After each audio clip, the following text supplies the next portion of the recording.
Hi friends, welcome to Safina Vlogs. எல்லாருமே ஹாப்பியாக சேஃபாக இருப்பீங்க நம்புகிறேன். இன்றைக்கி என்ன vlog பார்க்க போகிறோம் அப்படின்னா கொஞ்சம் டிப்ஸ் இல்லை, நிறைய டிப்ஸு. மசாலா பொடி அரைக்கிறது, இன்றைக்கி நான் குக் பண்ணது. நான் எப்போவுமே சொல்லிட்டே இருப்பேன் இல்லையா, ரம்ஜான் அப்பயே சொன்னேன் முடிஞ்சால் ட்ரை பண்ணுறேன்னு. ஆனால் அப்போ முடியல.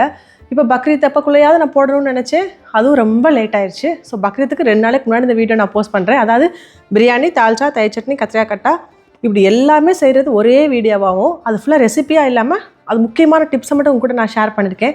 கண்டிப்பாக இந்த வீடியோ பிகினிங்கில் இருக்கீங்க, குக் பண்ணுற இன்ட்ரெஸ்ட்டில் இருக்கவங்க, என்னோடய vlog-ஐ விரும்பி பார்க்குறவங்களுக்கு ரொம்ப யூஸ்ஃபுல்லாக இருக்கும்.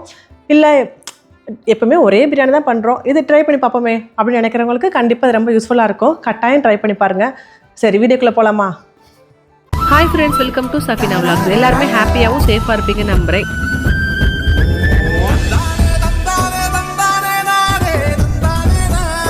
என்னடா எடுத்த உடனே கிச்சன் எப்போவுமே நீட்டாக இருக்கும், இன்றைக்கி என்ன எல்லாமே எனக்குள்ளே கொசன்னு இருக்குன்னு பார்த்தீங்கன்னா, இன்றைக்கி ஃபுல் அண்ட் ஃபுல் சமையல் வீடு தான் பார்க்க போகிறீங்க. ஆனால் இன்றைக்கி கடையில் போய் வாங்கிட்டு வர்றது கூட எனக்கு சோம்பேறியாக இருந்துச்சு. ஸோ அதனால் எல்லாமே ஆர்டர் போட்டே வாங்கிட்டேன். ஆனால் எல்லாமே கம்மியாக வாங்கி நாளைக்கு சமைக்கிறதுக்கு மட்டும். என் ஹஸ்பண்டுக்கு ஃபோன் பண்ணி நாளைக்கு என்னங்க சமைக்கிறதுன்னு கேட்டேன். பிரியாணி பண்ணுறியா? பிரியாணி பண்ணவா அப்படின்னு கேட்டேன். போன வாரம் தானே பிரியாணி பண்ணேன் அப்படின்னாரு. எங்கே போன வாரம் நெய் சோறு பண்ணேங்க, இப்போ பிரியாணி பண்ணவா? சரி, அப்போ ஒரு 4-5 பேத்துக்கு சேர்த்து பண்ணி கம்பெனியில் கொடுக்கணும், ஈதுக்கு சாப்பாடு கேட்டாங்கன்னு சொன்னார். சரி ஓகேன்னு சொல்லிட்டு அப்படியே போய் பார்த்தா, இங்கே பாருங்களேன், பட்டை கிராம்பு ஏலக்காய் பொடி முடிஞ்சிருச்சு, சீரகப்பொடி முடிஞ்சிருச்சு, மிளகு பொடி முடிஞ்சிருச்சு. இப்போ எல்லாத்தையுமே எடுத்து வச்சுருக்கேன். இது வெந்தயம், இதெல்லாம் ரீஃபில் பண்ணணும். வெந்தயம், கடுகு இதெல்லாம் ரீஃபில் பண்ணணும். இதெல்லாமே நான் இப்படி இருக்கிறது நான் இங்கே இந்த ஹஸ்பண்ட் அவங்க வீட்டுக்கு போயிருந்தாலும் அப்போ வாங்கினது. இது மாதிரி இருக்கிறதுலாம் நான் ஊர்லேருந்து கொண்டு வந்தது. வெந்தயம் பார்த்திங்களா, வருஷ கணக்கானாலும் காலியாகாது. இது வெந்தயம், கடுகு பாருங்கள், இதுவும் நான் ஊரில் தான் கொண்டு வந்தேன். இப்படி தான் எனக்கு ஒவ்வொரு டைம் அதாவது எல்லா டைம் நான் ஊருக்கு போகும்போது ஒரு கிலோ இது வெந்தயம், கடுகு, மிளகு எல்லாமே. மிளகு ஆல்மோஸ்ட் எல்லாம் முடிஞ்சிருச்சு. இதுதான் லாஸ்ட்டு. இது என்ன கொஞ்சம் பவுடருமாக இருக்குன்னா, நான் அரைச்சதை மிச்சத்தை அப்படியே கொட்டி வச்சுருந்தேன். ஸோ அதனால் கொஞ்சம் அப்படி இருக்குது. அப்புறம் எங்கள் தங்கச்சி ஊருக்கு போகும்போது அவள் வேறு கொஞ்சம் மிளகு கொடுத்து போயிருந்தா. ஸோ இது எல்லாத்தையும் அரைச்சி கொட்டி வைக்கணும். ஸோ சீரகப்பொடி, மிளகு பொடி, பட்டை கிராம்பு ஏலக்காய் பொடி இது எல்லாத்தையும் அரைச்சி கொட்டி வச்சுட்டு, அதுக்கப்புறம் மெயினான வேலை இஞ்சி பூண்டு பேஸ்ட்டு. அதாவது கொஞ்சம் இஞ்சி பூண்டு பேஸ்ட்டு இருக்குது, ஆனால் இருந்தாலும் நம்ம சமைச்சிட்டு இருக்கும்போது பத்தாது இல்லையா, அதனால் பெட்டருக்காக இஞ்சியும் உரிச்சு வச்சிட்டேன். நான் போன வாரம் அரைச்சதோட கலர் நான் எப்படி இருக்கேன்னு உங்கள்கிட்ட நான் காமிக்கிறேன். நான் அரைச்சி இது கரெக்டாக நான் அரைச்சி போன வாரம் அரைச்சேன். இப்படி தான் இருக்கும் உங்களுக்கு. இது ஆக்சுவலாக பார்த்திங்கன்னா, இது ஏன் இந்த கலரில் இருக்குது அப்படின்னா, இந்த இஞ்சி போட்டு அரைச்சது, இந்தியன் இஞ்சி இருக்குது பார்த்திங்களா, அது போட்டு அரைச்சனால தான் கலர் கூட இப்படி கொஞ்சம் மங்கலாக இருக்க மாதிரி இருக்குது. அதுவே நீங்கள் சைனா இஞ்சி இருக்குது பாருங்கள், இந்த இஞ்சி பெருசாக இருக்குது பார்த்திங்களா, இது போட்டு நீங்கள் அரைச்சிங்க அப்படின்னா இந்த கலர் கூட சேஞ்ச் ஆகாது, எல்லாம் வெள்ளை கலரே மாறாமல் அப்படியே இருக்கும். ஸோ வெறும் ஆயில் மட்டும்தான் நீங்கள் போட்டு அரைக்கணும், தண்ணி கொஞ்சம் கூட கூடாது. இப்போ நான் எல்லாத்தையும் உரிச்சு வச்சேன்னா, இது ஒரு ஃபில்டரில் போட்டு நல்லா கழுவி சுத்தமாக தண்ணியே இல்லாமல் ஆயில் மட்டும் போட்டு அரைச்சிங்க அப்படின்னா 2 வீக்ஸ் ஆனாலும் இப்படியே இருக்கும், உங்களுக்கு ஒன்றுமே ஆகாது. சம்டைம்ஸ் இல்லை பச்சை கலர் ஆகும்னு சொல்லுவாங்களே, அப்படி ஆகாது. ஸோ நான் போய் எல்லாத்தையும் அரைச்சிட்டு பவுடர்லாம் கொட்டி வச்சுட்டு அப்படியே சமைக்க ஆரம்பிக்கலாம். நிறைய பேர் ஆக்சுவலாக சீரகத்தை வறுத்துட்டு அதுக்கப்புறம் அரைப்பாங்க. இப்போ எங்கள் ஊர் சைடு, இப்போ எங்கள் அம்மாலாம் பார்த்திங்கன்னா சத்து நேரம் கொஞ்சம் ஒரு பிளேட்டில் போட்டு வெயிலில் காய வச்சுட்டு சூடு ஏறினதுக்கப்புறம் அரைப்பாங்க. அது அவங்கவுங்க இஷ்டங்க. நம்ம ஊரில் எப்படி ட்ரெடிஷ்னலாக ஃபாலோ பண்ணுறாங்க, நம்ம அம்மா எப்படி பண்ணுறாங்க அப்படின்றத பொறுத்த நம்மளும் ஃபாலோ பண்ணுவோம். நான் அப்படி ரெண்டுமே இல்லை. இங்கே வெயிலில் வச்சா தூசி வந்துடும், எனக்கு அந்த சட்டியில் போட்டு அந்த ஸ்மெல் எனக்கு பிடிக்காது. ஸோ நான் வெறுமனை ஜஸ்ட்டு இப்படி அரைச்சி வச்சுக்கிறேன். ஓகேயா? நீங்கள் கடை மிளகு பொடி வாங்கினீங்க அப்படின்னா கண்டிப்பாக இந்த கலரில் இருக்காது. இது லைட் கலரில் தான் இருக்கும் உங்களுக்கு. அது ஒரு மாதிரி சிமெண்ட் கலர் மாதிரி தான் இருக்கும். நம்ம அரைச்சா மட்டும்தான் இந்த கலரில் இருக்கும். அதே வீட்டில் அரைக்கும் போது ரொம்ப அப்படியே மண் மாதிரி அப்படியே அரைக்காதீங்க மிளகு பொடி. எப்போவுமே அப்படி அரைச்சிங்கன்னா ஃபுட்டில் நீங்கள் போடும்போது டேஸ்ட்டே இருக்காது. இந்த மாதிரி கொஞ்சம் குறை லைட்டாக இந்த மாதிரி இருந்தால் மட்டும்தான் உங்களுக்கு மிளகு பொடி போட்டாலும் காட்டமாக இருக்கும், அது ஃப்ளேவரும் இறங்கும் உங்களுக்கு சாப்பாட்டில். இல்லைன்னா உங்களுக்கு மண் மாதிரி இருக்கும் உங்களுக்கு மிளகு பொடியோட காட்டமே இல்லாமல். நீங்கள் மிளகு பொடி எப்படி அரைச்சிங்களோ, ஆனால் அது மாதிரி பட்டை கிராம்பு ஏலக்காவை அரைக்கக்கூடாது. ஏன்னா வாயில் பட்டால் அந்த டேஸ்ட்டவே மாற்றி விட்டுரும். ஸோ முடிஞ்ச அளவுக்கு இதை நீங்கள் இப்படி மையாக தான் அரைக்கணும். இதில் நாராக தெரியுது பார்த்தீங்களா, அது ஏலக்காய். அப்படி இருந்தால் ஒன்றும் செய்யாது. இது சாப்பாட்டில் இது பெரிய டிஸ்டர்பன்ஸாக இருக்காது உங்களுக்கு. ஆனால் மிளகு மாதிரி அங்கங்கே நிற்கிது பார்த்தீங்களா, அந்த மாதிரி அரைக்கக்கூடாது. நீங்கள் இந்த மாதிரி ஏலக்காய் அரைஞ்சிருந்துச்சு அப்படின்னு நல்லா வாசமாக இருக்கும் உங்களுக்கு. பட்டை கிராம்பு ஏலக்காய் 3மே சரிசமமாக எடுத்து அரைச்சி வச்சுக்கோங்க. சிலர் இதில் அளவு மாற்றுவாங்க. சிலர் ஏலக்காய் கொஞ்சம் அதிகமாக, பட்டை கொஞ்சம் கம்மி, இப்படிலாம் போடுவாங்க. அது அவங்களோட இஷ்டம். பட் நான் இது நானாக கற்றுக்கிட்டது தான். பட்டை கிராம்பு ஏலக்காய் 3மே சரிசமமாக எடுத்து அரைச்சி வச்சுருக்கேன். இது வந்து முடிஞ்ச அளவுக்கு கம்மியாகவே அரைச்சிக்கோங்க. என்னென்னா அதனால தான் சின்ன பாட்டிலாகவே வாங்கியிருக்கேன். ஸோ இந்த பாட்டில் தான் இது எனக்கு ஒரு எப்படியுமே ஒரு 4 to 5 6 மந்த் கூட எனக்கு வரும். ஸோ இது கொஞ்சமாக தான் எப்படியுமே சாப்பாடுக்கு யூஸ் பண்ண போகிறோம். எதில் போட்டாலுமே கொஞ்சமாக தான் யூஸ் பண்ணுவோம். இது வந்து டேஸ்ட் இல்லை, இது வந்து வாசம் தானே உங்களுக்கு கொடுக்குது. அதனால் உங்கள்கிட்ட இருக்கிறதுலே கம்மியாக அரைச்சி வச்சுக்கோங்க. அப்போ தான் அந்த வாசம் வந்து அப்படியே இருக்கும். இல்லைனா வந்து திறந்து மூடுறப்ப வாசம் போயிடும். நமக்கு லைஃப்பில் இப்படிலாம் ஒரு விஷயம் நடக்கவே நடக்காது. அதாவது ஒரு சேர எல்லாம் காலியாகுதுன்னு சொல்லுவாங்க இல்லையா, அது எப்பட்றா நமக்கு நடக்குது அப்படின்ற மாதிரி தான் இருந்துச்சு சீரியஸ்லி. இன்றைக்கி பாருங்களேன், நான் எல்லா பருப்பையுமே ரீஃபில் பண்ணிட்டேன். கடலை பருப்பு, துவரம் பருப்பு, அதாவது வந்து இதெல்லாம் வந்து ஃபுல்லாக உடச்சி கொட்டினது. சில இது வந்து பார்த்திங்கன்னா இந்த இதெல்லாம் வந்து ஏற்கனவே பாக்கெட்டில் இருந்து மிச்சத்தை எடுத்து கொட்டி வச்சுருக்கேன் நான். ஸோ இன்றைக்கி எல்லாமே வா சூப்பராக இருக்குது. இன்றைக்கி இது மாதிரி ஒவ்வொரு டைம் காலி ஆகும்போது இருந்தால் நல்லாயிருக்கும். மொத்தமாக காலியாகி மொத்தமாக கொட்டி வைக்கிற மாதிரி இருந்துச்சா ரொம்ப சூப்பராக இருக்கும். நோம்பு வந்த மாதிரி ஒரு ஃபீல் இருக்குது. இன்னொன்று என்னென்னா, இந்த ட்ரேக்குள்ளே இந்த ஆர்டரில் வச்சா மட்டும்தான் இது நிற்கும். இது இப்படி மாற்றி வச்சோம்னோம்னா இது நிற்காது. ஏன்னா இடம் பத்தாது. கரெக்டாக இப்படி தான் இருக்கும். இதை ஓப்பன் பண்ணி காமிக்கிறேன் என்னென்ன பொடி இருக்குன்னு உங்களுக்கு. இதுதான் என்னோட 5 பெட்டி அப்படின்னு சொன்னால் கரெக்டாக இருக்கும்னு நினைக்கிறேன். இது ஆர்டர் படி நான் அடுக்கி வச்சுருக்கேன். ஏதாவது எனக்கு யூஸ் ஆகாதது வந்து பின்னாடி இருக்கும். மிளகும் கடுகும் வந்து அப்பப்போ தானே எடுப்போம் நம்ம, அதனால் அது அப்படி இல்லைனா இது இங்கே போயிடும், இது இங்கே வந்துடும். சரியா? ஸோ மிளகு, வெந்தயம், கடுகு, மிளகு பொடி, ஓகே, சீரகம், மஞ்சப்பொடி, பட்டை கிராம்பு ஏலக்காய் பொடி, சீரகப்பொடி. ஸோ இதுதான் என்னோட 5 பெட்டி. இது போக மிளகாப்பொடி, குழம்பு மிளகாப்பொடி, மல்லிப்பொடி. ஸோ நீங்கள்லாம் எப்படி யூஸ் பண்ணுவீங்களோ சேம் அதே மாதிரி தான் நானும். அவ்வளோதான். இப்போ க்ளோஸ் பண்ணி வச்சுட்டு சமையல் வேலை ஆரம்பிக்கலாமா? ஸோ இது எப்படின்னா, நோம்பு வரதுக்கு ஒரு 3-4 நாளைக்கு முன்னாடி எல்லாத்தையும் நம்ம அரைச்சி ரமதானுக்குலாம் ப்ரிப்பேர் பண்ணுவோம் பார்த்தீங்களா, அதே மாதிரி ஒரு எஃபெக்ட் இன்றைக்கி கரெக்டாக எனக்கு அதே மாதிரி நடந்துச்சு. ஆக்சுவலாக காலியாகவே எல்லாத்தையும் அரைக்கிறமே ஒரு கவலையாக இருந்தாலும், அம்மாடியோ ஒரு பெரிய வேலை முடிஞ்சுடா அப்படின்ற மாதிரி ஒரு ஃபீல் இருக்குது. எப்போவும் பெரிய சமையல் செய்யும் போது எல்லா ப்ரிப்பரேஷனையும் முடிச்சு வச்சிட்டிங்க அப்படின்னா ரொம்ப ஈஸியாக இருக்கும். சிக்கன் பிரியாணி பண்ணுறனால சிக்கன் வந்து போன்லெஸ் எடுத்து மசாலா போட்டு வச்சுருக்கேன். இது என்னென்ன மசாலா போட்டிருக்கேன்றது நான் இந்த இப்படி லைனாக வரும் உங்களுக்கு. ஆனால் என்ன பாக்கெட் போட்டிருக்கேன்றது மட்டும் இப்போ நான் காமிக்கிறேன். நான் யூஸ் பண்ணிக்கிறது இந்த சிக்கன் 60 மசாலா தான். இது எங்கள் ஊர் சைடாக தேனி, மதுரை, திண்டுக்கல் எங்கிட்ட தான் கிடைக்கும். ஆனால் மேனுஃபேக்சரிங் திண்டுக்கல் தான். இது தெரியுதா உங்களுக்கு? தமிழ்நாடு தேனி டிஸ்ட்ரிக்ட் இங்கே கீழே பாருங்கள், தெரியுதா? இது கூட கார்ன்ஃப்ளவர், அதுக்கப்புறம் வந்து லெமன் ஜூஸ், இப்போ தயிர், இது மட்டும் சேர்த்துருக்கேன். சம்டைம்ஸ் மூடு இருந்தால் சேர்ப்பேன், இல்லைன்னு சேர்க்க மாட்டேன். பட் இதுதான் மெயினான விஷயம். மல்லி, புதினா இதெல்லாம் கந்த பார்த்தாச்சு. ஸோ மேஜரான வேலை எல்லாத்தையும் முடிச்சாச்சு. சிக்கன் பிரியாணி தான் பண்ண போகிறேன். ஸோ அதுக்கு தேவையான சிக்கனையும் கழுவி ஃப்ரிட்ஜில் வச்சிட்டேன் நான். ஏன்னா இதை அடுத்தடுத்து தண்ணி பட்டுருச்சு அப்படின்னா சிக்கனை கழுவி ஒன்ஸ் ஃப்ரிட்ஜில் வச்சுறது தான் நல்லது. ஸோ இனி அடுத்து அப்படியே சமைக்க ஆரம்பிச்சிடலாமா? அதுக்கு முன்னாடி ஊறுபாடு சாமான் இருக்குது, அதை கழுவிட்டு ப்ராப்பராக சமைக்க ஆரம்பிக்கலாம். நான் உங்களுக்கு ரெசிபி அப்படியே தரேன். நான் எல்லா வேலையும் முடிச்சிட்டேன்னு சந்தோஷப்பட்டு திரும்பி பார்த்தா இஞ்சி பூண்டுக உரித்து கழுவி அதை வந்து தண்ணி படாமல் வச்சுருக்கேன் நான். இதையும் அரைச்சிட்டு வந்துட்டோம் அப்படின்னா ஒரு வழியாக சமையல் வேலையை ஆரம்பிக்கலாம். இதே தான் 70 தடவை சொல்லிட்டேன், என்ன பண்ணுறது? நமக்கு ஒரு வேலை முடிஞ்சால் முடிய மாட்டேங்குது எல்லா வேலையும்.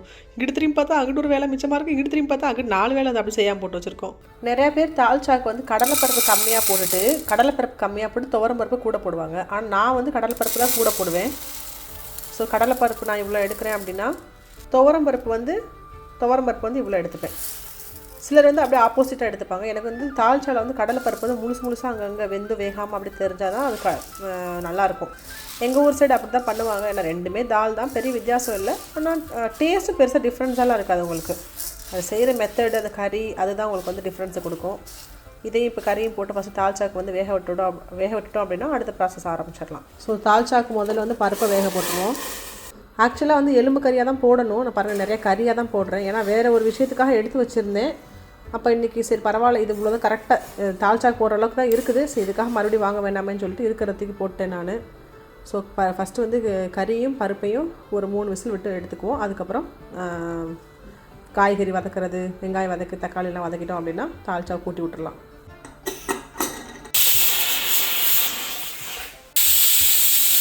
கத்திரிக்காய் கட்டாக்கு தேவையான பொருள்லாம் எடுத்து வச்சுட்டேன்.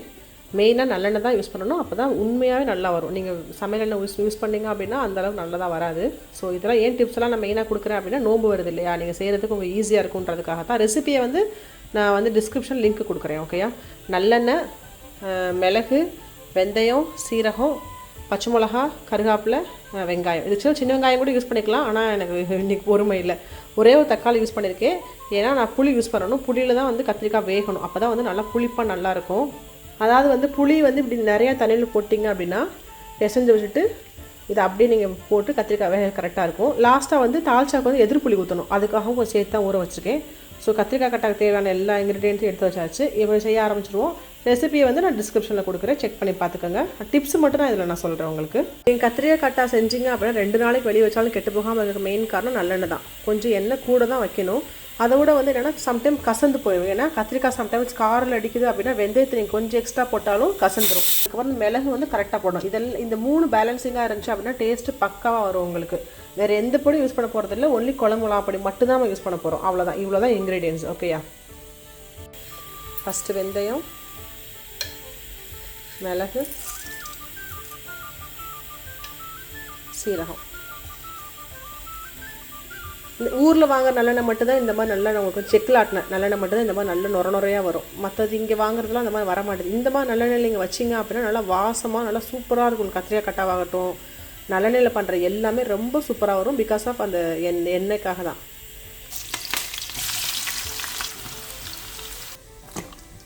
கத்திரிக்காய் வந்து நல்லா நீங்கள் இப்படி வெட்டிக்கணும். ஃபஸ்ட்டு இப்படி வந்து இந்த 2 சைடு இப்படி பொழந்துட்டு அதுக்கப்புறம் இதில் ஃபுல்லாக குட்டி குட்டி கட்டாக போட்டுக்கணும். அப்போ மசாலா ஃபுல்லாக நல்லா ஏறி நல்லா சொனப்பாக சூப்பராக இருக்கும். மெயினாக போடுறது 2 கட்டு இங்கே. அதுக்கப்புறம் இதில் ஃபுல்லாக குட்டி குட்டி குட்டி குட்டியாக போட்டுக்கிட்டிங்க அப்படின்னா கத்திரிக்காய் வந்து வெந்து உடையவும் செய்யாது, அதே மாதிரி நல்லா மசாலா ஏறி சூப்பராக இருக்கும் உங்களுக்கு. இந்த ட்ரிக்கை நீங்கள் ஃபாலோ பண்ணிக்கோங்க. இப்போ நான் எடுத்து வச்சுருந்த எல்லாத்தையும் போட்டு வதக்கி விட்டுட்டு கத்திரிக்காய் இப்படி அங்கங்கே ப்ளேஸ் பண்ணிடுங்க. அது வந்து கலர் மாதிரி கருப்பாக மாறும் கத்திரிக்காய். அதுக்கப்புறம் திருப்பி விட்டுட்டு மசாலா பொடி போட்டுட்டு உப்புளி ஊற்றுறீங்க அப்படின்னா லாஸ்ட்டாக எள்ளு இருக்குது பார்த்தீங்களா, எள்ளு வந்து பவுடராக்கி மேலே தூவிடணும். அவ்வளோதான். இதுக்கு இதே மாதிரி ட்ரை பண்ணி பாருங்கள். உங்கள் பிரியாணி கூட செம்ம அட்டகாசமாக சூப்பராக இருக்கும். இது ஃபுல்லாக கருப்பாகணும். ஒரு சைடு ஃபுல்லாக கருப்பானதுக்கப்புறம் தான் நீங்கள் திருப்பணும். நல்லா எண்ணெய் குடிச்சு நல்லா கருப்பாகணும். வேறு தண்ணி ஊற்றி வேக வச்சிடவே கூடாது. ஒன்லி புளி தண்ணியில் மட்டும்தான் உங்களுக்கு வந்து கத்திரிக்காய் வேகணும். ஓகேயா? திருப்பும் போது பாருங்களேன், சரிதா? இந்த மாதிரி கம்ப்ளீட்டாக கலர் வந்து சேஞ்ச் ஆகிக்கணும். உப்பு போட்டேன் நான் மேலாக. ஓகே, பார்த்து தெரிஞ்சிருக்கோம். ஸோ இதை மட்டும் நீங்கள் ஃபாலோ பண்ணுங்கள். அதுக்கப்புறம் நீங்கள் இதெல்லாம் இந்த கலர் ஃபுல்லாக கம்ப்ளீட்டாக சேஞ்ச் ஆகி இந்த வெறப்பாறு கத்திரிக்காய் இருக்குது சொத சொதன்னு ஆகும். அதுக்கப்புறம் நீங்கள் மசாலா பொடி சேர்த்திங்கன்னா புளி தண்ணி ஊற்றுனீங்கன்னா அவ்வளோதான் முடிஞ்சிச்சு. ஆனால் நீங்கள் கொஞ்சம் பொறுமையாக அந்த ப்ராசஸ் பண்ணணும். அப்போ தான் இது வந்து நல்லாயிருக்கும் உங்களுக்கு. ஆக்சுவலாக சிம்லஸ் தான் வேக வைக்கணும். இல்லைன்னா கீழே இருக்க வெங்காயமும் வந்து உங்களுக்கு வந்து கருகிரும். ஓகேயா?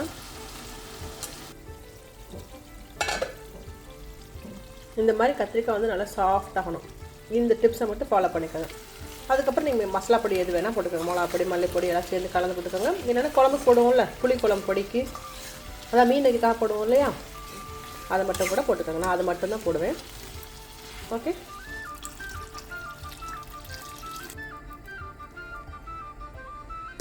தால்ச்சாக்கு எப்படி தாளிக்கிறதுன்னு பார்க்கலாமா? எண்ணெயில் சீரகம், கருவேப்பிலை, பச்சை மிளகா, வெங்காயம் இதெல்லாம் போட்டு நல்லா வதக்கி விட்டுக்கோங்க. அப்படியே சைடு பை சைடில் முட்டையை வேக வச்சுட்டு அது ஒரு பக்கம் வேகட்டும் அப்படியே பொறுமையா. தால்ச்சாக்கு ஒரு மெயினான டிப்ஸ் என்னன்னா, வெங்காயத்தை போட்டு வதக்குறீங்க இல்லையா, கொஞ்சம் சின்ன வெங்காயத்தை அரைச்சி இந்த மாதிரி சேர்த்துக்கோங்க. செம்ம சூப்பரான ஃப்ளேவராக கொடுக்கும் உங்களுக்கு. சின்ன வெங்காயம் அரைச்சி சேர்க்க டைம் இல்லை அப்படின்னா பெரிய வெங்காயம் சேர்த்துக்கோங்க. தக்காளி பழத்தை போட்டு நல்லா வதக்கி விட்டுக்கோங்க. உப்பு சேர்த்துக்கோங்க. நீங்கள் என்னென்ன காய்கறி போட போறீங்கன்ற பொறுத்து எது வேகணுமோ அதை தான் நீங்கள் முதல்ல சேர்க்கணும். தால்ச்சாக்கு எப்பவுமே இந்த மாதிரி கத்திரிக்காய் வாங்கிடாதீங்க. நான் ஆர்டர் பண்ணாலும் இதை கொண்டு வந்து கொடுத்தா சம்டைம்ஸ் வந்து காரல் அடிக்கும், அதாவது கசக்குன்னு சொல்லுவாங்க. நான் ஃபர்ஸ்ட் வாழைக்காவும் உருளைக்கிழங்கும் போட்டு ஒரு 5 to 10 minutes நல்லா பெரட்டி விட்டுட்டேன். இதில் நான் வந்து மசாலா பொடி சேர்க்க போறேன். வெறும் மிளகா பொடியும் குழம்பு மிளகா பொடி மட்டும் தான் சேர்த்திருக்கேன். நான் மிளகா பொடி கூட காஷ்மீரி மிளகா பொடி தான். இதெல்லாம் போட்டு நல்லா நீங்கள் எண்ணெயில் ஃபர்ஸ்ட் வதக்கிட்டு மசாலா பொடி போட்டு வதக்கணும். கட்டாயம் தால்ச்சாக்கு இஞ்சி பூண்டு பேஸ்ட் சேர்க்கணும். கொஞ்சமாக சேர்த்தா மட்டும் போதும். அதுக்கப்புறம் லாஸ்ட்டாக கத்திரிக்காய் சேர்த்துக்கோங்க. கத்திரிக்காய் நல்லா போட்ட மசாலா பொடி, இஞ்சி பூண்டு பேஸ்ட் எண்ணெயில் நல்லா வதங்கிரும். அதோட பருப்பையும் கறி விசில் போட்டு வச்சிருக்கோம் இல்லையா, அதையும் அதோட சேர்த்து தேவையான அளவுக்கு தண்ணி ஊற்றிக்கோங்க. இப்போ கண்டிப்பாக மல்லி, புதினா ரெண்டுமே சேர்க்கணும். லாஸ்ட்டாக தான் மாங்காய் சேர்க்கணும். மாங்காய் சேர்த்ததுக்கு அப்புறம் 5 minutes தான் அடுப்பு ஆஃப் பண்ணுற மாதிரி இருக்கணும். இதில் மெயினான டிப்ஸ் என்ன தெரியுமா உங்களுக்கு? கத்திரிக்காய் லாஸ்ட்டாக தான் நீங்கள் போடணும், இல்லைனா இன்னும் ஒரு மாதிரி கரைஞ்சிரும். ஆனால் கத்திரிக்காயோட விதை வந்து தால்ச்சால இறங்கிருக்கணும் லைட்டாக. அப்போ தான் பார்க்குறதுக்கு ரொம்ப நல்லாயிருக்கும். எப்படி வந்து பருப்பு முழுசாக தான் நல்லாயிருக்குமோ அதே மாதிரி கத்திரிக்காயோட விதையெல்லாம் அங்கங்கே கரைஞ்சி உள்ளே இறங்கிருக்கணும். ஆனால் அதுக்கு மேலே கரைஞ்சிடக்கூடாது. அதுக்கப்புறம் மாங்காய் நீங்கள் உள்ளே போட்டதுக்கப்புறம் இங்கே பாருங்களேன், ஒன்றும் காவாசி வந்துச்சு, இன்னும் ஒரு காவாசி வேகணும். ஆனால் இந்த சூட்லேயே அது வெந்துடும். ஃபுல்லாக மாங்காய் வந்ததுக்கப்புறம் நீங்கள் அடுப்பு ஆஃப் பண்ணிங்க அப்படின்னா அடுத்து 2 கிண்டு கிண்டும் போது மாங்காய் ஃபுல்லாக குழஞ்சி இன்னும் புளிப்பு இறங்கிடும். இது வந்து புளின்றது எதிர்ப்புளி. கண்டிப்பாக நீங்கள் அது தால்ச்சாக்க ஊற்றியாக தான் ஆகணும். அப்போ தான் இந்த கலரும் உங்களுக்கு ஒரு மாதிரி டார்க்காகும். அந்த புளி வந்து நல்லாவும் இருக்கும் உங்களுக்கு. அந்த புளிப்பு, தக்காளியோட புளிப்பு, மாங்காயோட புளிப்புக்கு எதிர்ப்புளி ஊற்றினா தான் தால்ச்சா வந்து ரொம்ப நல்லாயிருக்கும். ஸோ அவ்வளோதான் முடிஞ்சு. வெறும் குழம்பு மிளகா பொடியும் காஷ்மீரி சில்லி பவுடர் மட்டும்தான், வேறு எதுவுமே இல்லை. சில பட்டை கிராம்பு ஏலக்காய் பொடி முடியும்னு போடுவாங்க, அது ஒன்றும் தப்பு இல்லை. பட்டு நான் செய்கிற ரெசிபி இதுதான். ட்ரை பண்ணி பாருங்கள் இந்த பெருநாளுக்கு எப்படி வருதுன்னு சொல்லிட்டு. ஓகேயா, அவ்வளோதான், தாளிச்சா முடிஞ்சிச்சு. இப்போ 2 கிலோ சிக்கன் பிரியாணி பண்ண போகிறேன். ஸோ 1 கிலோவுக்கு வந்து 7 வெங்காயன்ற மாதிரி எடுத்து வச்சுருக்கேன். ஸோ 3, 4, 5. ஓகே, ஏன்னா இதில் பெரிய வெங்காயம் இருக்குது பார்த்தீங்களா, அதனால். ஓகே, 1, 2, 3, 4, 5, 6, 7. ஓகே, ஸோ இந்த கணக்கில் எடுத்து வச்சுருக்கேன். இதை கட் பண்ணிவிட்டு நமக்கு பேசிகிட்டே சமைக்கலாம். பிரியாணி செய்கிறதுக்கு சட்டி வச்சு எண்ணெய் ஊற்றி அடுப்பு காயில் சட்டி காஞ்சிட்ருக்கு. ஸோ நம்ம அதுக்குள்ளே என்னென்ன எடுத்து வச்சுருக்கேன்னு காமிக்கிறேன்.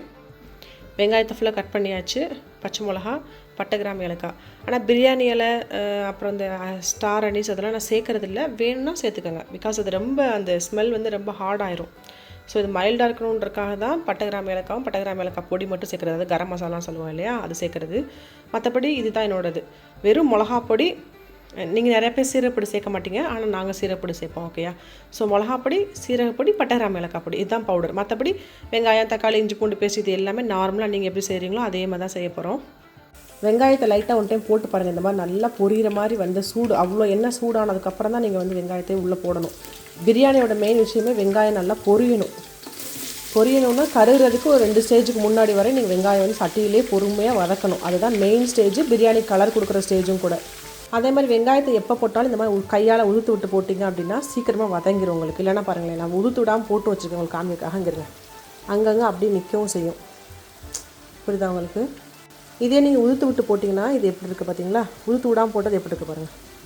அப்படி இப்போ நீங்கள் மறுபடியும் வச்சு கிண்டணும், கரண்டி வச்சு கிண்டணும். போகும்போது இப்படி உதுத்து விட்டு போட்டிங்க அப்படின்னா சீக்கிரம் வதங்கிடும் உங்களுக்கு வெங்காயம். அதுக்கு போட வேண்டிய பச்சை மிளகாவையும் போட்டுருங்க. அவ்வளோதான். இது ஃபஸ்ட்டு வதங்கட்டும். கொஞ்சம் வதங்கினதுக்கப்புறம் பட்டை, கிராம்பு, ஏலக்காய் எடுத்து வச்சுருக்கோம் இல்லையா, அதை போட்டுருவோம். நான் ஃபஸ்ட்டு எண்ணெயில் அதை தான் முதல்ல போடுவேன். இப்போ திடீர்னு யாரோ இன்ஸ்டாகிராமில் பார்க்கும்போது சொன்னாங்க அது போட்டுனா ரொம்ப ஹார்டாக ஸ்மெல் வருமா எண்ணெயில் போட்டால். ஸோ வெங்காயம் வதங்கினதுக்கப்புறம் போட்டோம்னா மைல்டாக ஸ்மெல் வருமா. சரி, ஓகே, கொஞ்சம் ஃபாலோ பண்ணி பார்ப்போம் அது எப்படி இருக்குன்னு சொல்லிட்டு. கரெக்டாக அதுக்கு வந்து வெங்காயத்தை போட்டு வதங்கிட்டு பார்த்தீங்களா, இந்த டைமில் அரிசி ஊற வச்சுருங்க. உங்களுக்கு அப்போ தான் சரியாக இருக்கும். இது ஒரு 20-25 நிமிஷம் வேகிறதுக்கு எல்லாம் கரெக்டாக இருக்கும் உங்களுக்கு. 30 நிமிஷம் கூட ஊறினாலும் நல்லா தான், ஒன்றும் பிரச்சனை இல்லை. இப்போ நான் வந்து இந்த டம்ளரில் வந்து 1 டம்ளர் எடுத்திருக்கேன் அப்படின்னா இதில் வந்து 1 டம்ளரும் இவ்வளோ தான் எடுக்கணும் தண்ணி. ஸோ பாஸ்மதி ரைஸ்க்கு. ஸோ 1க்கு 1.5 கப்பை எடுத்து பக்கத்து அடுப்பு ஃப்ரீயாக இருக்குது பார்த்தீங்களா, இந்த அடுப்பில் வந்து வச்சு ஒரு சின்ன சட்டியில் வச்சு தண்ணி சூடாக ஆரம்பிச்சிட்டோம். ஏன்னா சிக்கன் பிரியாணின்றால் சிக்கன் ரொம்ப நேரம் வேகணும்னு அவசியம் இல்லை. ஸோ இது தண்ணி அளந்து வச்சிட்டோம் அப்படின்னா டக்குன்னு வேலை முடிஞ்சிடும் உங்களுக்கு. இங்கே பாருங்கள், தக்காளி கட் பண்ணி வச்சுட்டேன் நான். அளவு எப்படின்னா 1 கிலோவுக்கு வந்து 3 தக்காளி பழம் போட்டிங்க அப்படின்னா கரெக்டாக இருக்கும். ஆனால் நான் ஏன் வந்து எனக்கு இந்த கிராம் கணக்கை சொல்ல தெரியலன்னா, நான் சமைக்கிற காலத்துலேருந்து நான் ஃபோன் பண்ணுவேன். எங்கள் அம்மாவுக்கு ஃபோன் பண்ணி சொல்லுவேன். நான் இந்த மாதிரிமா நான் பிரியாணி செய்ய போகிறேன், இல்லைனா எங்கள் மாமிக்கு 2 பேர்த்தில் யாராவது ஃபோன் பண்ணுவேன். இந்த மாதிரி செய்ய போகிறேன், எனக்கு என்ன பண்ண. அவங்க அப்படி ரேண்டமாக சட்டி வச்சுக்கப்பா, வெங்காயத்தை இது எண்ணெயை ஊற்றிக்க, கொஞ்சம் வெங்காயத்தை போடு, கொஞ்சம் தக்காளி போடு. ஆனால் அந்த கொஞ்சன்றது எவ்வளோன்னே எனக்கு தெரியல. அதை கற்றுக்கிறதுக்கு எனக்கு பல ஆண்டுகள் ஆயிடுச்சு. அதனால தான் எனக்கு வந்து கண்ணளவு தான் தெரியும். இப்போ வந்து வெங்காயம்னா கூட கணக்கு சொல்லிடுவேன், தக்காளி கணக்கு சொல்லிடுவேன். ஆனால் கிராம் கணக்கில் நீங்கள் கேட்டிங்க அப்படின்னா எனக்கு சத்தியமாக எனக்கு இந்த சேனலில் கிராம் கணக்கில் வர்றதெல்லாம் ரொம்ப கஷ்டம். ஸோ அதனால தான் வந்து இப்போ ஒரு கிலோவுக்குன்னா இந்த 3 தக்காளி பழம். ஸோ இந்த மாதிரி 2 கிலோவுக்கு அளவுக்கு நான் எடுத்து வச்சுருக்கேன். பிகாஸ் இது கொஞ்சம் பெரிய தக்காளி பழமாக இருந்துச்சு. ஸோ அதான் அளவு பொறுத்து 2 செட்டு 3 6 தக்காளி பழத்தை கட் பண்ணி வச்சுருக்கேன். இப்போ இஞ்சி பூண்டு பேஸ்ட் அளவு சொல்கிறேன். இது பிகினருக்கு மட்டும்தான். நல்லா சமைக்க தெரிஞ்சவங்க உங்களுக்கு அளவுலாம் தெரியும், கிராம் கணக்கு. இப்போ வந்து 1 கிலோவுக்கு வந்து இப்படி 1 ஸ்பூன் எடுக்கிறீங்க இல்லையா, இதுவும் இந்த மாதிரி ஒரு 2 ஸ்பூன் 2.5 ஸ்பூன் எடுத்திங்கன்னா 1 கிலோ கரெக்டாக இருக்கும் உங்களுக்கு. எனக்கு இப்படி தான் சொல்ல தெரியும். என்ன சஃபினா இவ்வளோ நாளாக இப்படின்னா எனக்கு என்ன, நான் இப்படி இருந்தே சமைச்சு பழகிட்டேன். இப்போ இது கரெக்டாக பார்த்தீங்கன்னா ஒரு 1.25 கிலோவுக்கு பிரியாணி சரியாக இருக்கும், பத்தாது. ஸோ நேற்று அரைச்சி வச்சுருக்கேன் பார்த்தீங்களா, இது பழசு, இது புதுசு. இதுலேருந்து நான் 1 ஸ்பூன் எடுத்துக்கிறேன். ஸோ இப்போ 2 கிலோவுக்கு வந்து இது சரியாக இருக்கும். இப்படி தான் நான் சமைக்கிறேன். நான் இப்படி தான் பல குவான்டிட்டிகள் நிறையா, எவ்வளோ குவான்டிட்டி இருந்தாலும் இப்படி கண்ணளவு தான் நமக்கு. ஸோ இதுதான் இஞ்சி பூண்டு பேஸ்ட்டோட அளவு 2 கிலோவுக்கு. ஓகேயா? ஸோ வெங்காயம் பார்த்தீங்களா எந்த கலரில் இருக்குன்னு உங்களுக்கு வந்து வீடியோவில் பார்க்குறப்ப கொஞ்சம் கலர் கூட தெரியும். இன்னும் ஒரு 2 மினிட்ஸ் வச்சுருந்தோம்னா நல்ல கலர் வந்துடும் உங்களுக்கு. இதுக்கப்புறம் தான் நீங்கள் தக்காளி பழம் போடணும். ஆனால் கருகிடக்கூடாது. கருகிச்சுன்னா அது வேறு மாதிரி ஆகிடும் உங்களுக்கு ஸ்மெல்லு. ஸோ இந்த ஸ்டேஜ் வந்து கொஞ்சம் கவனமாக அங்கங்கே திருப்பி விட்டுட்டே இருக்கணும். நல்லா எண்ணெயெல்லாம் வெளியே வந்துச்சு பார்த்தீங்களா. ஃபஸ்ட்டு போடும்போது எண்ணெய் எங்கே இருக்கே தெரியும், இப்படி எண்ணெய் ஃபுல்லாக பிரிஞ்சு வெளியே வந்துடணும். இப்போ இந்த ஸ்டேஜ் தக்காளி பழம் நீங்கள் ஆட் பண்ணிங்க அப்படின்னா கரெக்டாக இருக்கும். அதுக்கப்புறம் நீங்கள் எப்படி பிரியாணி பண்ணுவீங்களோ அதே மாதிரி பண்ணிக்காங்க. இந்த ஸ்டேஜ் தான் ரொம்ப முக்கியம். அதாவது வந்து இந்த வெங்காயத்தை வதக்கிற ஸ்டேஜ் பார்த்திங்கன்னா அதுதான் பிரியாணிக்கு வந்து வெரி இம்பார்ட்டண்ட். இதை மட்டும் நீங்கள் கரெக்டாக பண்ணிட்டீங்க அப்படின்னா ஒவ்வொரு வெங்காயம் தனித்தனியாக அப்படி பிரிஞ்சு இருக்கணும். ஆனால் அதே சமயம் கருகிடக்கூடாது. கரெக்டாக இந்த ஸ்டேஜில் நல்லா இந்த மாதிரி எல்லாமே சரிசமாக வதங்கினதுக்கப்புறம் நீங்கள் தக்காளி பழத்தை சேர்த்திங்க அப்படின்னா சரியாக இருக்கும். இப்போ எனக்கு ஒரு 1/2 kg பிரியாணி பண்ணுங்கள், ஒரு 3/4 கிலோ பிரியாணி பண்ணுங்கன்னா தான் எனக்கு ரொம்ப கஷ்டம். ஏன்னா எனக்கு சின்ன குவான்டிட்டி சமைக்கிறதுன்றதே ஒரு பெரிய ஒரு மாதிரி கஷ்டமாக இருக்குது எனக்கு. ஏன்னா நான் கல்யாணம் முடிச்சு போனதுலேருந்து அங்கே என் ஹஸ்பண்டுக்கு எல்லாத்துக்கும் நல்லா ஃப்ரெண்ட்ஸு, பெரிய பெரிய கேங்கு ஃப்ரெண்ட்ஸு நிறையா பேர் இருப்பாங்க. எனக்கு சின்ன குவான்டிட்டி சமைச்சு பழகி எனக்கு வந்து வாய்ப்பே இல்லை. ஸோ நான் சமைச்சு பழகிற காலத்துலேருந்தே ஒரு 7 பேத்துக்கு சமைக்கணும், ஒரு 8 பேத்துக்கு சமைக்கணும், அப்படி தான் வரும். இப்படி தான் நேற்றும் திடீர்னு பிரியாணி சமைக்க நாளைக்குன்னு கேட்டால் ஓகே இப்போ ஒரு 5 பேத்துக்கு சேர்த்து சமைச்சிரு, அப்படி தான். திடீர்னு சொல்கிறோமே அவன் சமைப்பாளா அப்படிலாம் யோசிக்க மாட்டேன். ஏன்னா சமைக்க தெரியும், அவனுக்கு தெரியும், என்னால் முடியும்னு தெரிஞ்சனால படக்குன்னு சொல்லிடுவார். எனக்கு சின்ன குவான்டிட்டியோட பெரிய குவான்டிட்டி சமைக்க எனக்கு ரொம்ப பிடிக்கும். அது பர்ஃபெக்டாக வரும். எனக்கு சின்ன சமைக்கிறதோட டேஸ்ட் எல்லாமே கம்பேர் பண்ணி பார்த்தீங்க அப்படின்னா பெரிய குவான்டிட்டி சமைக்கும்போது டேஸ்ட் அவ்வளோ சூப்பராக வரும். நான் உங்ககிட்ட இன்னொரு விஷயத்த சொல்கிறேன். யூடியூப் இருக்குது பார்த்தீங்களா, அதில் யூடியூப்பில் போய்ட்டு சஃபினா விலாக்ஸ் தால்ச்சா ரெசிபின்னு போட்டிங்க அப்படின்னா இப்படி சர்ச் பண்ணுறதுல போய் போடணும். ஓகே, போட்டிங்க அப்படின்னா இப்படி கீழே வந்து தால்ச்சா ரெசிபி வரும். ஓகேயா, இப்போ சஃபினா விலாக்ஸ் பாஸ்தா ரெசிபின்னு போடுறீங்கன்னு வச்சுக்கோங்களேன். பாஸ்தா ரெசிபின்னு போட்டிங்கன்னா இப்படி போட்டுக்கோங்க. ஓகே, அப்போ உங்களுக்கு நிறைய பாஸ்தா நான் பண்ணது எல்லாமே உங்களுக்கு வரும். இதுவரை நான் பண்ண எல்லா ரெசிபியுமே வரும் உங்களுக்கு. ஸோ இந்த மாதிரி ஒவ்வொரு டைமும் நீங்கள் எதாவது என்கிட்ட ரெசிபி கேட்டு டிஎம் பண்ணணும்னு கூட அவசியம் இல்லை. ஒவ்வொரு டைம் இதே மாதிரி யூடியூப்பில் போய்ட்டு சர்ச் பாரில் சஃபினா விலாக்ஸ்னு போட்டு என்ன ரெசிபி வேணுமோ அதை நீங்கள் போட்டிங்க அப்படின்னா உங்களுக்கு இந்த மாதிரி வரும். உங்களுக்கு பாருங்கள் எத்தனை பாஸ்தா இருக்குது பார்த்தீங்களா, இந்தியன் டைப் பாஸ்தா, அந்தது இது மாதிரி ஒவ்வொரு ரெசிபிக்குமே இப்படி ஏகப்பட்ட ரெசிபிஸ் இருக்கும். அதாவது ஒவ்வொரு ஐட்டத்துக்கும் இப்படி ஏகப்பட்ட ரெசிபிஸ் இருக்கும். ஸோ நீங்கள் இந்த மாதிரி நீங்கள் எப்போவுமே சர்ச் பண்ணி எடுத்துக்கோங்க, உங்களுக்கு ஈஸியும் கூட. உங்களுக்கு மிளகாப்பொடியோட அளவு எப்படின்னா இது ஃபுல்லாக காஷ்மீரி சில்லி பவுடர் தான். 1 கிலோவுக்கு வந்து ஒரு 2 ஸ்பூன் போட்டிங்க அப்படின்னா கரெக்டாக இருக்கும். 1 கிலோவுக்கு வந்து 2 ஸ்பூன், 1 2. ஓகே, ஸோ 2 கிலோன்றனால ஒரு 4 ஸ்பூன் எடுத்து வச்சுருக்கேன் நான் மிளகா பொடி. ஓகே, வெறும் ஒன்லி காஷ்மீரி சில்லி பவுடர் தான். நார்மல் சில்லி பவுடர் போட்டிங்கன்னா ரொம்ப ஒரு பார்த்து அந்த மாதிரி நீங்கள் வந்து உரப்பை மாற்றிக்கணும். இப்போ தேவை 2ஆக பிரித்து வச்சுருக்கேன் பார்த்தீங்களா, பாகம் பிரித்து வச்சுருக்கேன் பார்த்தீங்களா. இது 1 கிலோக்கான சீரகப்பொடி, இது இன்னொரு கிலோக்கான சீரகப்பொடி. பட்டை கிராம்பு ஏலக்காய் பொடி வந்து பார்த்துக்கோங்க, இது வந்து 1 கிலோவுக்கு. ஓகே, இது இன்னொரு கிலோவுக்கு. அவ்வளோதான். ஸோ சீரகப்பொடி மட்டும் தான் நான் எக்ஸ்ட்ரா சேர்க்குறேன், மற்றபடி வேறு எதுவும் சேர்க்கல. மிளகாப்பொடி, சீரகப்பொடி, பட்டை கிராம்பு ஏலக்காய் பொடி. நீங்களாம் என்ன செய்வீங்கன்னா மிளகாப்பொடி, பட்டை கிராம்பு ஏலக்காய் பொடி மட்டும் தான் சேர்ப்பீங்க. அது ஒவ்வொருத்தவங்க ஊர் பழகிருக்கோம் இல்லையா, அது மாதிரி நீங்கள் மசாலா பொடியெலாம் நீங்கள் அரேஞ்ச் பண்ணிக்கோங்க. அஸ் அ யூடியூபராக இத்தனை நாள் நீங்கள் என்னை ஃபாலோ பண்ணுறீங்கன்றனால ரொம்ப ஒரு நம்பிக்கையில் சொல்கிறேன். நீங்கள் கண்டிப்பாக இந்த மாதிரி நான் செய்கிற மாதிரி ஒன் டைம் பிரியாணி பண்ணி பாருங்கள். உங்களுக்கு அதாவது நீங்கள் இதில் அந்த டைம்லலாம் பண்ண சொல்லலை. ஏன்னா நீங்கள் நம்ம ஒவ்வொரு வீட்டுக்கும் ஒரு ட்ரெடிஷனல் இருக்கோம். எப்படினாலும் நம்ம எவ்வளோ வீடியோஸ் பார்த்தாலும் நம்ம சமைக்கிறதா சமைப்போம். ஆனால் ஒரு நாள் ஒரு டிஃப்ரெண்ட்டாக செய்யணும்னு நினச்சிங்கன்னா இதை நீங்கள் செஞ்சு பாருங்கள். என்னது சீரகப்பொடி போடுறதுக்கும் இதுக்கும் பெரிய வித்தியாசமே இல்லை. இதில் என்ன ஒரு ஸ்பெஷல் அப்படின்ற மாதிரி தான் இருக்குமே தவிர சீரகப்பொடி போட்டோம் டிஃப்ரெண்ட்டு ஸ்மெல் இதெல்லாம் மாறி போச்சுன்னு நீங்கள் கம்ப்ளைண்ட்டே பண்ண மாட்டீங்க. அவ்வளோ சூப்பராக இருக்கும். ஆனால் கண்டிப்பாக நீங்கள் ஒன் டைம் ட்ரை பண்ணி பாருங்கள். இப்போ அதுக்கப்புறம் சிக்கன் இறக்கிற வேண்டியதான். சிக்கன், தயிர் அடுத்தடுத்து நீங்கள் எப்படி சமைப்பீங்களோ அதே மாதிரி சமைச்சிக்கோங்க. இந்த ஸ்டேஜ் தான் ரொம்ப முக்கியம். இது கரெக்டாக பக்குவமாக செஞ்சு எடுத்தோம் அப்படின்னா அதுக்கப்புறம் மட்டன் பிரியாணியாக இருந்தால் மட்டனை வேக வச்சு போட்ட வேண்டியதான். சிக்கன் பிரியாணியாக இருந்தால் சிக்கனை டைரெக்டாக இப்படி சட்டியில் இறக்கி விட வேண்டியதான். அவ்வளோதான். ஸோ இதுக்கப்புறம் நீங்கள் பிரியாணி பண்ணிக்கோங்க. நானும் போய் பிரியாணி பண்ணிவிட்டு வந்துடுறேன். சரியா, இடையில காமிக்கிறேன் உங்கள்கிட்ட நான். கலரை பார்த்திங்களா எப்படி இருக்குன்னு. ஸோ இந்த கலர் அந்த எண்ணெயில் அந்த வெங்காயம் அந்த கலரில் ஆனால் மட்டும்தான் இந்த கலரை உங்களால் அச்சீவ் பண்ண முடியும். ஸோ பிரியாணிக்கு நீங்கள் எந்த விதமான ஆர்டிஃபிஷியல் கலரும் சேர்க்க தேவையில்லை. ஸோ நேச்சுரலாகவே இந்த மாதிரி சூப்பராக இந்த கலர் கிடைக்கும் உங்களுக்கு. இதில் நீங்கள் அரிசியை போட்டு குக் பண்ணி பாருங்கள். கடை பிரியாணி என்ன கடை பிரியாணி, இப்போயே அந்த ஸ்மெல்லை என்னால் ஃபீல் பண்ண முடியுது. அவ்வளோ சூப்பரான ஸ்மெல்லாக இருக்குது. தயிர், மல்லி, புதினா.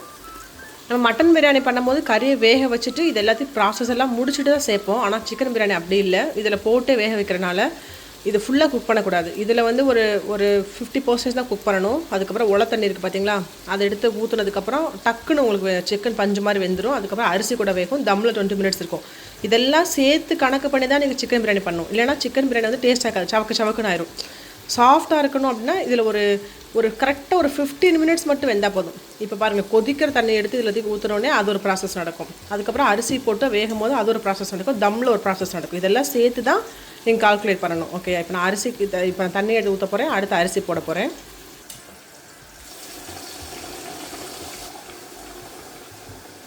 போட்ட உடனே கொதிக்க ஆரம்பிச்சு பார்த்தீங்களா, பிகாஸ் அது கொதிக்கிற தண்ணி. இப்போ நீங்கள் டேரெக்டாக அரிசி சேர்த்துடலாம். இந்த மாதிரி நீங்கள் செஞ்சீங்க அப்படின்னா பிரியாணி சட்டுன்னு வேலை முடிஞ்சிடும். இதை போட்டு தண்ணி கொதிக்கிற வரை வெயிட் பண்ணணும் அவசியமே இல்லை. பார்த்தீங்களா, ஆல்ரெடி கபன்னு கொதிக்க ஆரம்பிச்சிருச்சு உங்களுக்கு நல்லாவே. இப்போ நீங்கள் வந்து அரிசி இப்போயே ஜாயின் பண்ணிடலாம். தண்ணி இல்லாமல் அரிசி எடுத்து போடணும். பிஸ்மில்லாஹ். இந்த ஸ்டேஜ் தான் ரொம்ப கவனமாக ஹேண்டில் பண்ணணும். ஏன்னா நறுக்கரிசி விழுந்துடும். போட்ட உடனே இப்படி நீங்கள் நல்லா கிண்டி விட்டுறணும். அடுத்து நல்லா ஒரு கொதி வரும், கபன்னு கொதிக்கும். அப்போ ஒரு டைம் கிண்டணும். அடுத்து நீங்கள் கிண்டும் போது பார்த்திங்கன்னா ஆல்மோஸ்ட் சோறும் அதாவது அரிசியும் தண்ணி எல்லாம் சரிசமாக வந்துடும். அப்போ ஒரு டைம் கிண்டிட்டு அப்படியே தம் போட்டிங்க அப்படின்னா கரெக்டாக 20 மினிட்ஸ் சரியாக இருக்கும். ஸோ பிஸ்மில்லாஹ். இப்போ முடி நான் அடுப்பை வந்து கம்மி பண்ணவே இல்லை. ஏன்னா கம்மி பண்ணக்கூடாது உங்களுக்கு, ஏன்னா நறுக்கரிசி விழுந்துடும். இதில் சீரக சம்பாவில் பண்ணுறீங்க அப்படின்னா இன்னும் கொஞ்சம் கவனமாக தான் இருக்கணும். ஏன்னா அதில் தான் சீக்கிரமாக அந்த நறுக்கரிசி விழுகும். ஓகே, கரெக்டாக இன்னும் ஒரு 5 மினிட்ஸு அவ்வளோதான். அதுக்கப்புறம் நம்ம தம் போட்டுற வேண்டியதான். என்ன அரிசி யூஸ் பண்ணிக்கன்னா இந்தியா கேட் வந்து ப்ரௌன் பேக் இருக்குது இல்லையா, அதுதான் யூஸ் பண்ணியிருக்கேன். மேலே தண்ணி பிரிஞ்சு வருது பார்த்திங்களா, இந்த தண்ணி பிரியாமல் இருக்கும். அப்போனா கரெக்டாக நீங்கள் தம் போடுறது கரெக்டாக இருக்கும். இன்னும் ஒரு 5 மினிட்ஸ் மூடி வச்சிங்க அப்படின்னா ஒரு 5 மினிட்ஸில் நல்லா இந்த ரைஸும் நல்லா லாங்காக வர ஆரம்பிச்சிடும். அப்போ கரெக்டாக தம் போடுறதுக்கு சரியாக இருக்கும். இப்போ செகண்ட் டைம் ஓப்பன் பண்ண போகிறேன். பார்த்திங்களா சரிசமாக வந்துச்சு பார்த்திங்களா. மேலே வந்து நடுவில் சென்டர்லாம் பொங்கிட்டு இருந்துச்சு பார்த்திங்களா. இப்போ அது இல்லை பாருங்கள். இப்போ ஃபஸ்ட்டு என்ன பண்ணணும்னா அடுப்பை சிம்மில் வச்சிடணும். கம்ப்ளீட்டாக அடுப்பை சிம்மில் வச்சுட்டு இப்போ நீங்கள் கிண்டி விட்டு பாருங்கள். ஆக்சுவலாக எங்கள் மாமா என்ன பண்ணுவாங்கன்னா இந்த சைடு பிடிச்சிட்டு இந்த சைடு கிண்டி விடுவாங்க, அரிசி உடையாமல் இருக்குமா இன்னும். அதுவும் கரெக்டு தான். ஆனால் நமக்கு அந்த அளவுக்கு பெரிய லாங் கரண்ட் இல்லை. கலர் பார்த்திங்களா எவ்வளோ சூப்பராக இருக்கணும். இப்போ நெய் ஊற்றி தம் போட்டுற வேண்டியதான், அவ்வளோதான். அப்போ அந்த மனம் நல்லாயிருக்கும், அவ்வளோதான். ஸோ இந்த மெத்தடில் ஒன் டைம் நீங்களும் ட்ரை பண்ணி பாருங்கள். ஈதப்போ இல்லாட்டினா கூட ஒரு நாள் முடிஞ்சப்போ என்னை மாதிரி ஒன் டைம் பிரியாணி ட்ரை பண்ணி பாருங்கள். சப்போஸ் இந்த இதில் ட்ரை பண்ணோன்னா பிகினர்ஸாக இருக்கவங்க என்னோடய பேஜை ஃபாலோ பண்ணி இதை செஞ்சு பார்ப்போமே இந்த டைம் அப்படின்னு நினைக்கிறவங்க ட்ரை பண்ணி பாருங்கள். ஆனால் கண்டிப்பாக உங்களுக்கு ரொம்ப பிடிக்கும், பர்ஃபெக்டாக வரும். நான் சொன்னேன் இது வந்து கரெக்டாக நான் மெத்தட் படி சொல்லட்டாலும் நிறைய டிப்ஸும் கூட நான் ஷேர் பண்ணியிருக்கேன். ஸோ உங்களுக்கு ரொம்ப யூஸ்ஃபுல்லாக இருக்கும். ட்ரை பண்ணி பாருங்கள். ஓகேயா. லாஸ்ட்டாக கத்திரிக்காய் கட்டாக்கு எள்ளு சேர்க்கணும். சிலர் பிளாக் எள்ளு சேர்ப்பாங்க, சிலர் ஒயிட் எள்ளு சேர்ப்பாங்க. அது உங்களோட இஷ்டம். ஆனால் வறுத்துட்டு சேருங்க, நல்லா மணமாக இருக்கும். அவ்வளோதான். கரெக்டாக ஒரு 20 நிமிஷம் ஆயிடுச்சு. ஓப்பன் பண்ணி பார்ப்போம். முள்ளாக இருக்கும் பாருங்களேன். பிஸ்மில்லாஹ். தெரியுதா? இந்த மூடி அங்கிட்ட வச்சுட்டு வந்துடுறேன், இல்லைன்னா கையில் எங்கேயா சுட்டுக்குவேன். ஆக்சுவலாக நீங்கள் சோறை கிண்டி விட்டுட்டு போட்ட சோறை அமுக்கக்கூடாது. சோறை அமுக்குனிங்கன்னா அப்படி அது எப்படி சொல்கிறது, பொதுன்னு வராது, அமுங்கி போயிடும். இங்கே பாருங்கள் சோறெல்லாம் அப்படிங்கிறது முள்ளு அப்படி வளைஞ்சு எப்படி இருக்கோ அதேலேயே முள்ளாக இருக்கும் உங்களுக்கு. ஆனால் பர்ஃபெக்டாக பண்ணிட்டோன்னு அர்த்தம். பாருங்கள் கிண்டி விட்டு காமிக்கிறேன். கிண்டி விடும் போதுமே பிரியாணி அதான் மெயினாக. இங்கிட்டிருந்து லாஸ்ட்லேருந்து கிண்டுங்க. இப்படி உதிரியாக வச்சுக்கோங்க. அமுக்கக்கூடாது பிரியாணியை. அமுக்குனிங்கன்னா சொதன்னு ஆயிரும். ஆனால் வீடு ஃபுல்லாக செம்மையாக இருக்குது. எப்படா பேக் பண்ணி கொடுத்துட்டு சாப்பிடுவோம் போல் இருக்குது. இவர் கிளம்பி போயிட்டார், என் ஹஸ்பண்ட் போயிட்டு ஆள் அனுப்புகிறேன், லேட் ஆயிரும், மீட்டிங் இருக்குதுன்னு போயிட்டாங்க. அப்பா இதை நேற்று சொல்லியிருந்தால் கொஞ்சம் நிதானமாக தூங்கி எழுந்தாலும் பண்ணியிருப்பேன். காலையிலேருந்து பண்ணிட்டு உட்காந்துருக்கேன். திருப்தியாக எல்லாேருக்கும் ஈது சாப்பாடு அனுப்பிடலாம். ஈது வர்றதுக்கு முன்னாடி ஈது சாப்பாடு. கஷ்டப்பட்டு பிரியாணி பண்ணிட்டு கொதிக்க எடுத்து வாயில் போடலன்னா, அந்த வாய் சுடலை கை சுடலைன்னா பிரியாணிக்கு என்ன மதிப்பு இருக்குது? ஊதி 2 கொஞ்சம் எடுத்து வாயில் போட்டுருவோம்.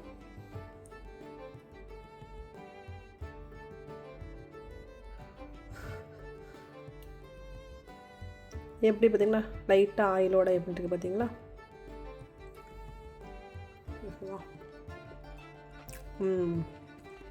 வா மாஷா அல்லாஹ்.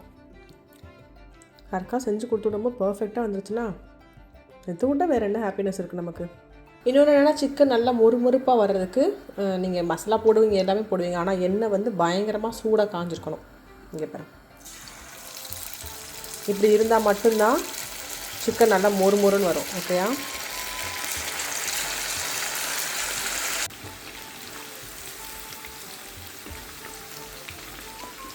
என்னடா சவுண்டே கேட்க மாட்டேதுன்னு பார்க்குறேன். கேஸ் முடிஞ்சிருக்குது. என்னால் நினச்சி கூட பார்க்க முடியல. சின்ன அடுப்பத்துக்கு வைக்க வேண்டியதுதான். கையில் எடுத்துட்டேன்றதுக்காக போடுறேன் நான். அல்லா, என்னால் நினச்சி பார்க்க முடியல. எல்லோரும் சோறாக்கமாக நடந்துட்டு தான் என்ன நடந்திருக்கும். இதில் கொடுக்குறதான் கொஞ்சம் ஸ்வீட்டையும் சேர்த்து கொடுத்துருன்னு சொல்லி ஜவ்வரிசி வேற வேக போட்டேன். அதை எப்படி இவ்வளோ அழகாக வந்துச்சுன்னா ஏதோ ஒரு கண்ணூர் படும்ல. ஒரு விதத்தில் சந்தோஷமாக தான் இருக்குது. ஏன்னா நோம்புக்கு 2 நாளைக்கு 3 நாளைக்கு முன்னாடி முடிஞ்சது. இது நோம்பு டைமில் முடிஞ்சிருந்தா பிரேக்ஃபாஸ்ட்டு நான் வேறு எவ்வளோ கன்றாவியான சுச்சுவேஷனில் இருந்திருக்கும். அந்த டைமில் கேஸு கொண்டு வந்து கொடுக்கவும் மாட்டாங்க. நல்ல வேலை, எது நடந்தால் நல்லதுக்கு தான். நடக்கும்போது கொஞ்சம் பக்குன்னு பயமாக இருக்கும், என்னடா இப்போ போய் நடந்துச்சேன்னு. ஆனால் எல்லாம் எல்லாத்தையும் ஒரு நல்லதை வச்சுருப்பான்ற மாதிரி. நோம்பு டைமில் காலையில் முடிஞ்சிருந்துச்சுன்னா செதறி இருப்பேன் நான். இந்த ஒரு அடுப்பை வச்சு எத்தனை பேத்துக்கு நான் செஞ்சு முடிச்சிருப்பேன். அல்லா ரப்பே. அதாவது பிரியாணி பண்ணும்போது பிரியாணி எக்ஸ்ட்ராவே தால்ச்சா எக்ஸ்ட்ரா ஊற்றுன்னு கேட்டு வாங்கி சாப்பிடுவாங்க. ஆனால் தயிர் சட்னி இன்னும் கொஞ்சம் வையே நல்லா இருக்கே அப்படின்னு சொல்லி கேட்டு வாங்கி சாப்பிடணுன்னா நீங்கள் என்ன வேணால் போட்டுக்கோங்க. வெங்காயம், குக்கும்பர், மல்லித்தலை, பச்சை மிளகாய் இதெல்லாம் நார்மலாக போடுறது தான். இதுக்கு மேலே சிலர் போமோகிரானேட் போடுவாங்க, சிலர் வந்து குட்டி குட்டி மாங்காய் பீசஸ் குட்டி குட்டி நறுக்கி போடுவாங்க, சிலர் இந்த வெள்ளரிக்காய் போடுவாங்க இப்படி. ஆனால் உப்பெல்லாம் போட்டு எல்லாம் போட்டு தயிர் போட்டு பிசைஞ்சதுக்கப்புறம் இதில் ஒரு சீக்கிரட்டாக ஒன்றே மட்டும் போடணும். என்னென்னா 1 ஸ்பூன் அளவு தகுந்த மாதிரி. இப்போ நான் இவ்வளோ பெருசாக இருக்கனால இவ்வளோ குவான்டிட்டி பண்ணாலும் 2 ஸ்பூன் சுகர் போடணும். அதுக்கு மேலே போடக்கூடாது. போட்டு தயிர் போட்டு நல்லா பிசைஞ்சு வச்சிட்டிங்க அப்படின்னா இன்னும் கொஞ்சம் தயிர் வையேன் நல்லா இருக்கே டிஃப்ரெண்ட்டாக இருக்குது அப்படின்னு சொல்லி கேட்டு வாங்கி சாப்பிடுவாங்க. இதையும் நீங்கள் ட்ரை பண்ணி பாருங்கள். இன்றைக்கி ஒரே டிப்ஸாக கொடுக்குறேன் பாருங்களேன். அதாவது கிச்சன் பார்த்தீங்க அப்படின்னா திருப்பாத அப்படின்ற மாதிரி தான் இருக்குது. அவ்வளோ மெஸ்ஸியாக இருக்குது. சரி, நான் ஆக்சுவலாக என்னென்னா அதை பேக் பண்ணிவிட்டேன். எல்லாத்தையும் பேக் பண்ண வீடியோவை நான் எடுத்துகிட்டேன். அதுக்கப்புறம் தான் இந்த யோசனை வந்துச்சு. ஸோ நமக்கு மிச்சமான பிரியாணி இவ்வளோ தான். மதியம் சாப்பிட்டுட்டு நாளைக்கெலாம் மிச்சம் இருக்காது, அவ்வளோதான். ஸோ பிள்ளைங்களுக்கு சிக்கன் 65 முட்டை முடிஞ்ச அளவுக்கு அது அந்த இதில் எவ்வளோக்குள்ளே போகுமோ அவ்வளோ ஊற்றி கொடுத்து விட்டேன் நான். ஏன்னா 5 பேருன்ற இடத்துல யாரும் 6-7 பேர் வந்துட்டாங்கன்னா சங்கட்டமாயிரும்ல, அதனால். ஸோ கத்திரிக்காய் கட்டா மிச்சம் ஒரு 3 கத்திரிக்காய் கட்டா மட்டும் வச்சுருக்கேன். ஆக்சுவலாக பாயாசம் செஞ்சது அவங்களுக்காக தான். ஆனால் ஊற்றுறதுக்கு அந்தளவுக்கு என்கிட்ட பெரிய பாக்ஸ் இல்லை. அதனால் அந்த பாக்ஸில் எவ்வளோ முடிஞ்சிச்சோ அவ்வளோத்தையும் ஊற்றி கொடுத்து விட்டேன் நான். இது தயிர் சட்னி, இதெல்லாம் நமக்கு மிஞ்சியது, அவ்வளோதான். ஸோ நம்மக்கிட்ட இந்த மாதிரி ஒரு பேக் ஒன்று இருந்துச்சா, அதை வச்சு நீட்டாக பேக் பண்ணியாச்சு. நம்ம ஃப்ளாஸ்க்லாம் அந்த பார்க்லாம் போனால் ஃப்ளாஸ்க் வச்சு உள்ளே கொண்டு போகலாம் அந்த பேக்கு. ஸோ இதுக்குள்ளே தூக்கி அந்த ஹாட் பாக்ஸை வச்சாச்சு. அம்மாடியோ, ஒரு மாதிரி நீட்டாக கொடுத்து விட்ட மாதிரி ஒரு ஃபீல் இருக்குது. ஆஃபீஸ் போகுது இல்லையா? அவ்வளோதான் ஃப்ரெண்ட்ஸ் இந்த வீடியோ. கண்டிப்பாக இந்த வீடியோ உங்களுக்கு பிடிச்ச மாதிரியான வீடியோவாக இருக்கும்னு நினைக்கிறேன். அது எப்படி இருக்குன்னா ஒரு பெருமூச்சு விட்டமாக இருக்குது. காலைல 4:30 சமைக்கிறேன்னா இந்த சிலருக்கு வந்து சாப்பாடு கொடுக்கணும்னு நினச்சிட்டே இருப்போம். ஆனால் அது பெண்டிங்கில் போயிட்டே இருக்கும். அடுத்தடுத்து ஏதாவது ஒரு வேலைகள் எங்கே ஸ்டக் ஆகிறது, நம்ம எங்கே போகிறதுன்னு இருக்கும். அதில் வந்து ஒரு திருப்தியாக முடிஞ்சிச்சுன்னு நினைக்கும் போது ரொம்ப ஹாப்பியாக இருக்குது. அது ஃப்ரைடே இவ்வளோ பேருக்கு சாப்பாடு கொடுத்தோன்னு நினைக்கும் போது எனக்கு ரொம்ப சந்தோஷமாக இருக்குது. ரமதான் அதாவது பக்ரீத்துக்கு முன்னாடி பக்ரீத் சாப்பாடு போயிடுச்சு நினைக்கும் போது இன்னும் ஒரு மாதிரி ரொம்ப ஸ்பெஷலாக ஃபீல் பண்ணுறேன். ரொம்ப ஹாப்பியாக இருக்குது. அதாவது வந்து நல்லா நிறைய குவான்டிட்டி சமைக்கிறவங்களுக்கு எப்படி தெரியுமா இருக்கும், நிறைய பேருக்கு சாப்பாடு சமைச்சு கொடுக்க ரொம்ப பிடிக்கும். நானும் அந்த கேட்டகரியில் இருக்க ஆள் தான். என்னை மாதிரி யாரும் இருக்கீங்களா? எங்களோட கமெண்ட்டில் ஷேர் பண்ணுங்க சரியா? அப்புறம் வீடியோ கடைசி முடி பார்த்தவங்க அத்தனை பேருக்கு தேங்க்யூ. நான் கொடுத்த டிப்ஸ் எல்லாம் உங்களுக்கு ஐ திங்க் பிடிச்சிருக்குன்னு நினைக்கிறேன். கண்டிப்பாக உங்களுக்கு நீங்கள் சமைக்கும் போது இந்த மாதிரி விஷயங்கள்லாம் கொஞ்சம் அப்ளை பண்ணி பாருங்கள், உங்களுக்கு ரொம்ப யூஸ்ஃபுல்லாக இருக்கும். என்னை சப்ஸ்கிரைப் பண்ணி சப்போர்ட் பண்ணுறவங்க எல்லாருக்குமே தேங்க்யூ. சப்ஸ்கிரைப் பண்ணால் பார்க்குறீங்களா, வழக்கம் போல் சப்ஸ்கிரைப் பண்ணி சப்போர்ட் பண்ணுங்கள். இது மாதிரி நிறைய ஃபீல் குட்டான வீடியோஸ் நம்ம சேனலில் அடிக்கடி வரும். குக்கிங் டிப்ஸு, அதுக்கு வெளியே போகிறது, இந்த மாதிரி நிறையா வீடியோஸ் நான் உங்களுக்காக நிறையா ஃபீல் குட்டான ஒன்லி குட் வைப்ஸ் வீடியோஸ் மட்டும் தான் நம்மளோட சேனலில் வரும், உங்கள் எல்லாருக்குமே தெரியும். ஸோ வீடியோ கடைசி முடி பார்த்தா உங்கள் அத்தனை பேருக்கு தேங்க்யூ. என்கிட்ட ஏதாவது பேசணுமா, இல்லை டவுட்ஸ் இருக்கா, துபாய் பற்றி தெரிஞ்சுக்கணுமா, ஸ்கூல், குக்கிங், வாட் எவர், என்கிட்ட எது பேசணும்னு நினச்சாலும் இன்ஸ்டாகிராமில் டிஎம் பண்ணுங்கள். கண்டிப்பாக டைம் இருக்கும்போது ரிப்ளை பண்ணுவேன். இன்னொரு நல்ல வீடியோவில் மீட் பண்ணலாமா? பாய்.